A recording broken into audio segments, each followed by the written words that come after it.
Fathers, if you're struggling to connect with your son or desire to strengthen your bond, here's a great opportunity. The Royal Hood Father and Son Camp is a bonding experience like no other, hosted by Eric Argerman in partnership with Dr. Alan Meyer from Valiant Man. Empower your son for manhood through unforgettable memories and faith-filled moments that will define his future. Secure your place for April 7 to 9 at CYC Adventure Resort, Phillip Island. Visit fatherandsoncamp.com.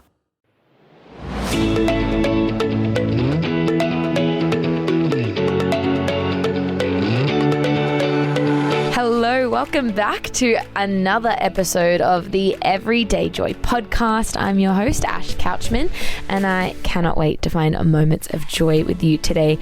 If you have been loving the podcast this week, would you go and give us a written review over on Spotify or Apple Podcasts? The more we can get people to interact, the more we can get people to leave reviews, the more people that will find out about this podcast. So make sure you head over and do that right before we head into today's episode. Let's dive into the Word of God. The fear of the Lord is the beginning of knowledge, but fools despise wisdom and instruction. That's Proverbs 1, verse 7. Jacquie, Ashley, I just love your outfit today. You walked in and I was like, she is a linen queen. She's in like a white linen oversized shirt with like these brown linen pants. Wide leg. Love it. Almost verging on palazzo leg. Oh, I love it. I love a wide leg. Same. Loving. I also love that, I don't know if you've seen, but Kmart have a whole bunch of linen pants and tops at the moment. And I want to stock up for summer. I love a good linen pant over summertime. Love it. It just feels good. Like it doesn't have, when it's not synthetic and, you just flow in the breeze. I just think Kmart is the best. Toby and I had a date night the other night. And Did you go to Kmart? Well, we do. We good. just do Kmart date nights because we both like Kmart. And so we'll go out for dinner and then rather than going to a movie, because look, I love movies, but I don't like them for date nights because you just sit and you don't actually get to You're not interact. Yeah. But Kmart date night? Oh. Next level. Yeah. We will just give ourselves a budget. Like in the car, we'll go, okay, how much are we going to spend? Yeah. And then we get a trolley and we just go, okay, what are we going to buy? And we just go through all the things, every aisle, you peruse. There's no time limit. No. You just, whatever Kmart tells you want, you get. Kmart is your oyster. It is very true. Yeah. And we probably have way too many random things that we don't need. But do we enjoy ourselves? Absolutely. Well, my daughter and I do the same thing. Like not quite as intentionally as, but we get in there and there's something that happens and she picks up a top and says, oh, what do you think about this one? I'm like, get it. And she looks at me. And she looks at me and I'm going, yeah, it's on me tonight. And can I just say the way it came up just like makes you say yes to everything is wild. What is in the air at Kmart? What are they pumping through the ducts? I have to say though, no, literally the air vents just have like a magic scent that makes us all buy everything. Yeah, but anything you pick up and go, oh, I like it. But I think it's because it's so well pressed you can commit to it. Right. So you could buy 3 shirts and a dress for the price of 1 top at some other place. Exactly. Look, exactly. It is probably a problem. But will I stop? Absolutely not. Absolutely not. Kmart, if you want to sponsor this podcast, please do.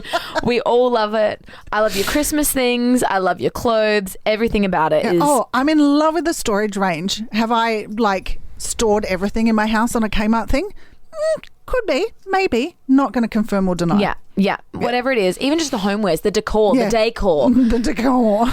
It's a real problem. If you too have a Kmart problem, let us know over on the Facebook page because I have a problem with it, but I'm happy with it. It's a problem I'm happy for it to stay. It's not an actual problem. It's just it's an exciting problem. Yeah. It's a great problem to have.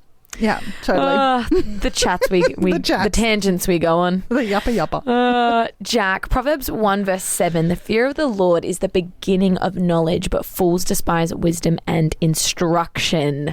What are your thoughts on this one? Love it. It's also the first real proverb that we hear. Verses 1 to 6 give us a little bit of the context about Proverbs and what it's setting us up for. But this is the first one that actually kind of goes, well, smack. Yeah. Like, here you go. This is what the real deal is. Because, verse 1 to 6, it's basically saying these Proverbs, they're from Solomon. They're here to teach you this, gain instruction, let the wise hear and gain learning, and the discerning acquire skill, blah, blah, blah. And then it just smacks right on in there with the fear of the Lord is the beginning of knowledge. Now, isn't that interesting that that's the first thing? And like Solomon, who, if you haven't read in the Old Testament much about him, he was meant to be the wisest man. Like God had given him wisdom. And so the Proverbs kind of come out of this man who is meant to be like the wisest person on the face of the earth at that time. Like the goat of wisdom. The goat of wisdom, that is right. Yeah. And that's crazy that is the first line. Yeah, right? The fear of the Lord is the beginning of knowledge. And fools despise wisdom and instruction. You could literally just plop it right there. That's Full it. stop, mic drop, we're done. Yeah. Thanks so much. I love that it says that the fear of the Lord is the beginning of knowledge. Yes. It's like you need to get to that point to be able to begin to have knowledge. Right. Like that's where you need to be in order for any knowledge. Yeah, yeah. And I think this is where, particularly when you're first, maybe getting to know the Lord, maybe new in your relationship with Jesus, you hear this phrase all around. Like if you've been in church for 5 minutes, you've heard about the fear of the Lord. But if you don't unpack it, like what does that actually mean? Does it mean that, is it going like real old school in some of, your more kind of traditional, points of view of Christianity? Does it actually mean I need to be scared? Like if I stuff up, is God going to smite me? Like is there going to be a crack of thunder and a lightning bolt come down and that's it for me? Yeah. It's not that kind of fear though, is it? Like if you actually look into the word and how it's used, it actually means this reverence for God. And it's to revere the Lord. It's reverence towards him. It's this acknowledgement that I have no concept of just how bigger and greater and more awesome than me is God. Yeah. And, it's wild. And that's a reverence. Yeah. You did all of this. You've got all of this. You made all of us. You made the heavens and the stars and the earth and the universe. And here's little old me, it's that humbling kind of awe. And I think that when you experience that true fear of God, it is extremely humbling. Yes. Because you no longer, I think you were kind of saying it before, like you no longer think of God as like this little sidekick, this little character that just walks alongside you. And God becomes like the creator of the heavens and earth. Yes. God becomes the King of Kings. He is God, not just, I think that maybe because of the world that we live in and the way that God is used in so many different ways, and people put such different value on who God is, particularly in the Western world, there's not, in the general world, there's not a respect or reverence for God. And so if you don't take the time to actually get that fear and reverence and awe of God, like you need to learn it because it's not going to be taught to us by the world. Yeah. And so it is this thing of going, okay, God, like I need to understand that I need you, that you are the creator of the world, and then we can begin to understand this world and life and everything. But also too, like we were saying yesterday, this awesome person, this God that we love, this creator of everything, loves me. Yeah. And sees value in me and wants to come after me and wants this intimate relationship with me. And that's so humbling.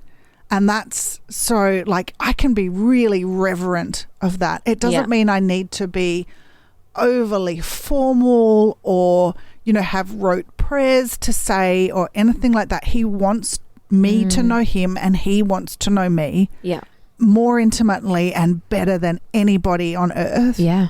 And it's that is the beginning of knowledge. Yeah. Because like we were saying the day before yesterday, that's our soft heart. That's our ears to hear, right? Is when we're in that position of going, you are amazing and awesome and I revere you and I want relationship with you. And then we can begin to become more like him, like you were saying, sanctifying ourselves towards God. Yeah. I love that. I think it's so interesting how, I know we said we keep harping on about it, but, it says that this fear of the Lord is the beginning of knowledge. And so having reverence and awe for God actually, and also it's a love for God. It's like a deep love and awe and reverence. It actually needs to hold top priority in our life. Like if that's where knowledge begins, like that love and awe and reverence of God needs to be at the top, because if other things are above God, right? Let's say we have a literal hierarchy. Imagine above our heads, we had like a hierarchy of the things that were like the most important. If that reverence and awe and love of Christ isn't at the top, you will never base your decisions, base your life, base your worldview off of those things. If something else is above, if just knowledge in general is above, if money, if whatever it is above God, we won't ever bounce it off anything other than what's our priority.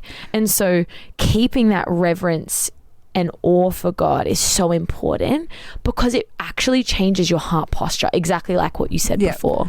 And I think too, I once heard it said that forget the hierarchy. Yeah. God is at the center. Yeah. So, have that perspective, close your eyes, visualize everything in your world swirling around. And I think it's a great picture of the universe as well, right? It's true.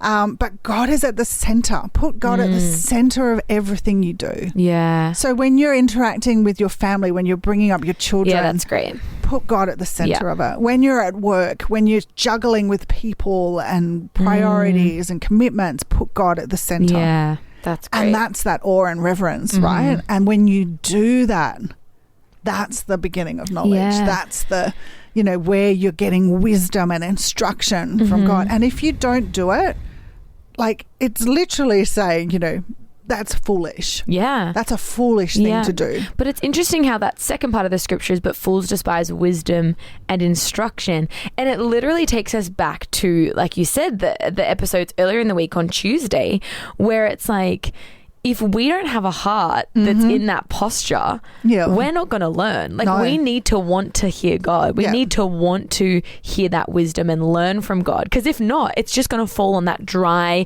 rocky soil. And we will not, the things that God's teaching us will never take root because we are despising the wisdom and instruction of God. And we leave ourselves open to, temptation to focus on other things. And, so I think that picture of God being that very kind of central, stable, point in our lives, and keeping him in the center of everything and keeping our focus on him no matter what we're doing is kind of one of the most overarching themes running throughout the Bible, but B, it's just such a sort of almost simplified way of looking at how we run our lives. Like it doesn't have to be complicated. It's just checking in. It's just putting him at the center. And how does Jesus want me to live? Oh, okay, I'm probably a little bit out of step here. I'll pull that back in around and center it around. I love that. And the reality is we will all have moments where we're silly sheep. But yeah, I think that it's such a great moment to go, you know what? We need God. Yeah. And I think that's actually what this comes down to, is a fear of God is going, you know what? I can't do life without God. Yeah. I need God. Yeah. And it's because he's good, and it's because he's the best, and it's because he knows everything. Yeah. And when you get that, you do get a reverence and awe for God, because you know you couldn't do this life without him. Yeah. Amazing. Proverbs 1 verse 7, the fear of the Lord is the beginning of knowledge, but fools despise wisdom and instruction. I love how Jackie described this, that fear actually is more like a reverence and awe. It's an ability to know that, God is the greatest. God is above all things. And we truly need to get that fear and reverence of God, enabled to continue to live our lives with him at the center. We want to live a life where he is the cause, the reason, and the why for everything we do.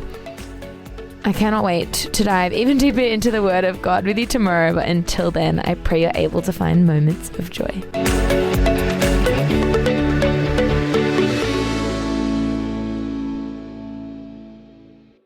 Fathers, if you're struggling to connect with your son or desire to strengthen your bond, here's a great opportunity. The Royal Hood Father and Son Camp is a bonding experience like no other, hosted by Eric Argerman in partnership with Dr. Alan Meyer from Valiant Man. Empower your son for manhood through unforgettable memories and faith-filled moments that will define his future. Secure your place for April 7 to 9 at CYC Adventure Resort, Phillip Island. Visit fatherandsoncamp.com.